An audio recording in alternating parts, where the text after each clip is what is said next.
Bike বা cycle চুরি তো রোজকারকার ঘটনা, কিন্তু আজ তো একটা যাত্রীবাহী বাস চুরি।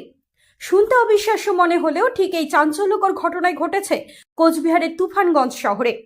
বাস স্ট্যান্ডে রাখা গাড়ি রাতে উধাও হয়ে গেল, আর সকালে তার হদিশ মিলল সোজা ভিন রাজ্যে। জানা গেছে, কোচবিহার টু রামপুর রুটে চলাচলকারী ওই বাসটি প্রতিদিনের মতো কাজ সেরে তুফানগঞ্জ বাস স্ট্যান্ডে রাখা ছিল। নিশ্চিন্তে বাড়ি ফিরেছিলেন চালক ও কন্ডাক্টর, কিন্তু সকালে কাজে এসে তো তাদের মাথায় আকাশ ভেঙে পড়ার জোগাড়। নির্দিষ্ট জায়গায় রাখা বাসের চিহ্নটুকু নেই। চোখের সামনে থেকে আস্ত একটা বাস এইভাবে বেমালুম গায়েব হয়ে যাওয়ার মুহূর্তের মধ্যে খবর ছড়িয়ে পড়ে গোটা শহরে। চোর বাস নিয়ে পালালেও শেষ রক্ষা হলো না একটি টেকনিক্যাল মেসেজের কারণে। বাসটি যখন সীমানা পেরিয়ে পার্শ্ববর্তী রাজ্য অসমে ঢোকে, তখন সেখানকার 12বিশা এলাকায় টোল প্লাজা অতিক্রম করার সময় মালিকের মোবাইলে টোল কাটার মেসেজ চলে আসে, আর তাতেই পরিষ্কার হয়ে যায় বাসটি বর্তমানে অসমের দিকে ছুটে চলেছে। কিছুক্ষণ পরেই তার মোবাইলে দ্বিতীয় একটি মেসেজ আসে। সেটিতে দেখা যায় অসমের বিজনি এলাকায় বাসটি রয়েছে। ঘটনার খবর পাওয়া মাত্রই তুফানগঞ্জ থানায় লিখিত অভিযোগ দায়ের করেছেন বাস মালিক সমিতি।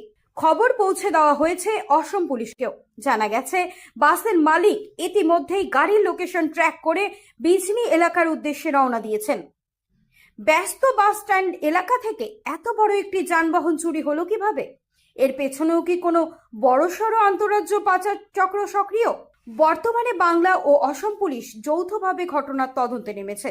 সিসিটিভি ফুটেজ খতিয়ে দেখে অভিযুক্তদের পাকড়াও করার চেষ্টা চলছে। সকালবেলা স্টাফ আসছে, ড্রাইভার কন্ট্রাক্টর আসছে, গাড়িটা নাই। আমাকে জিজ্ঞেস করলো কি রে গাড়িটা করলে, আমি বললাম গাড়িটা ভিতরে নাই, গাড়িটা এখানে ঢুকে গেলি রাত্রেবেলা, গাড়ি তো নাই এখান থেকে। তারপর মালিককে ফোন করলো, তারপরে যোগাযোগ করলো, গাড়ি হাওয়া হয়ে গেছে, গাড়ি এখান থেকে। কালকেও গাড়িটা চলছিল? হ্যাঁ, কালকে লাইনে চলছে, চলার পর গাড়িটা এখানেই রাখা আছে। গ্যারেজ হয়েছে। তারপরে সকালবেলা এসে দেখে গাড়ি নেই এখানে। এটা কোন রুটে চলতো এই গাড়িটা? রামপুর কুচবিহার চলে যায়। কি গাড়ি ছিল? স্টার বাস। স্টার বাস। এইরকম ঘটনা কি এর আগে ঘটেছে? এর আগে কোনোদিন ঘটে নাই, বাস চুরি হয় নাই। তেল চুরি হয়েছে, তোমার ব্যাটারি চুরি হয়েছে, গাড়ির থেকে, স্ট্যান্ড থেকে, এগুলো চুরি হয়েছে। এবার সরাসরি বাস চুরি? এই সরাসরি বাসটা চুরি হয়ে গেছে। আচ্ছা, কি নাম এই বাসের মালিকের? অতনু। অতনু কি? আচ্ছা, কি আপনার কি নাম? আমার নাম? আপনার নাম কি? আমার নাম হরিকান্ত রায়। আপনি কি করেন? আমি গাড়ি দিয়ে কাজ করি।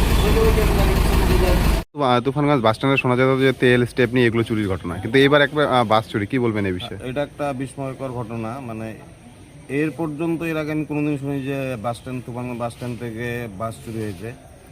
এর আগে একটা ব্যাটারি বা টায়ার স্টেপ নিয়ে এগুলো চুরি হয়, তেল চুরি হয়, যার জন্য আমাদের যতটা প্রস্তুতি নেওয়ার ক্যামেরাটা আমাদের নেওয়া হয়েছে। কিন্তু আজকে এটা মানে একটা বিস্ময়কর ঘটনার মধ্যে বাস, একটা গোটা বাস চুরি হয়ে গেল।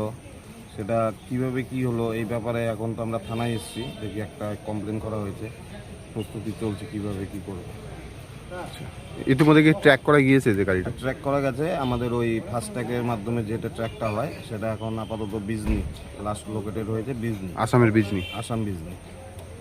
ইতিমধ্যে সে বাসের মালিক কি চলে গিয়েছে? হ্যাঁ, বাসের মালিক বেরিয়ে গেছে গাড়িটির উদ্দেশ্যে। থানায় কি অভিযোগ হয়েছে? হ্যাঁ, থানায় অভিযোগ হয়েছে, স্যার এসছে, কথা বলবো কী করা যায়। কি গাড়ির নাম ছিল? গাড়ির নাম ছিল জয় ভোলানাথ। কোন রুটে চলতো গাড়িটা? এটা চলতো আমাদের কোচবিহার তুফানগঞ্জ 12বিশা রামপুর। কি নাম আপনার? আমার নাম অরুণোদয় সাহা। কি দায়িত্বে আছেন আপনি? না, আমি সদস্য, আমি একটা বাস মালিক।